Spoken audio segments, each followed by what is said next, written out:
มาหาปีบนมีแต่ตัวหลอกคนให้หักตนแล้วก็หนีไปสาวแม่ค้าให้น้องสิบ่สนใจลองหักกับผู้นี้ได้อายหักจากใจแท้จริงบ่าวบ้านไกลหรือบ่าวบ้านไกลเขาทดลองมองไปสิเป็นแนวใดใจแม่ยอดยิงน้องสิหักแท้หรือพันแปรกับความเป็นจริงแต่อายนี้หักจริงบ่ลวงบ่หลอกดอกสาวพันใสภาษิตน้องห้องมันถูกต้องแล้วน้องสาวธรรมดาผู้หญิงลาวบ่มักเว้าน้อยเว้าใหญ่น้องเป็นแม่ค้าต้องเว้าจาให้แขกถูกใจทุกอย่างที่น้องทำไปสาวพันใสมันถูกใจอ้ายแล้วสาวพันใสหากเปิดใจจริงจัง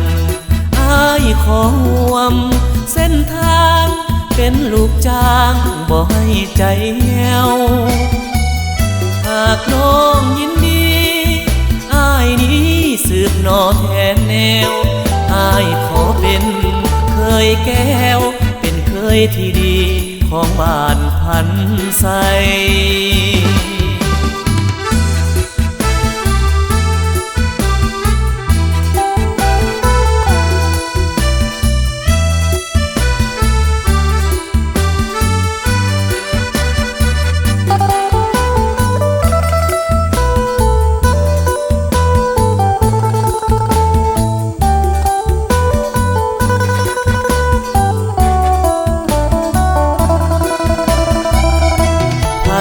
น้องห้องมันถูกต้องแล้วน้องสาวธรรมดาผู้หญิงลาวบ่มักเว้าน้อยเว้าใหญ่น้องเป็นแม่ค้าต้องเว้าจาให้แขกถูกใจทุกอย่างที่น้องทำไปสาวพันใสมันถูกใจอ้ายแล้วสาวพันใสหากเปิดใจจริงจังอ้ายขอห่วมเส้นทางเป็นลูกจ้างบ่ให้ใจแห้วหากน้องยินดีอ้ายนี้สืบหน่อแทนแนวอ้ายขอเป็นเคยแก้วเป็นเคยที่ดีของบ้านพันใส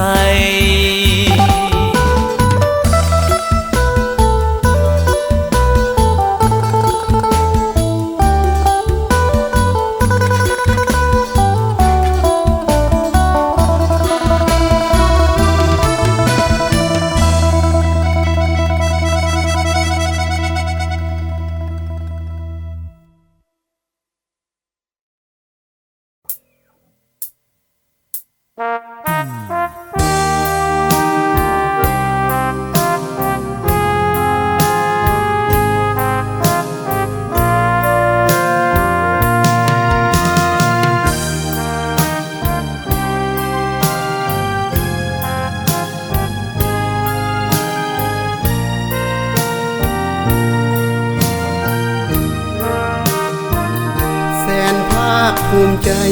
โสมหน้าใหม่บ้านเกิดเฮานี้โอ้จันทบุรีสง่าราศีประดับเวียงจันทร์ภาษาสาวเมืองพร้อมเพียงห่วมแหงใจกันออกแห่งมาพัฒนาการให้เมืองมิ่งขวนงามดังดวงดาวสายน้ำห้วยห้องแสงงามดอนแดงบ้านบ่อนางัวน้องปีงามน้องทาปราสาท ดูมันเข้มแข็งผลิตข้าวนาปีนาแสงเลี้ยงสัตว์ปลูกฝังพืชพันธุ์นานายามลาตรีจันทาบุรีใต้ฟ้าลาวใหม่สว่างสวัยดวงใจประสาสื่นโสมแววเสียงเพลงโอ้ชีวิตไม่สุขโสมเฮาสุขแสนสื่นสมจันทบุรีควรใจยาม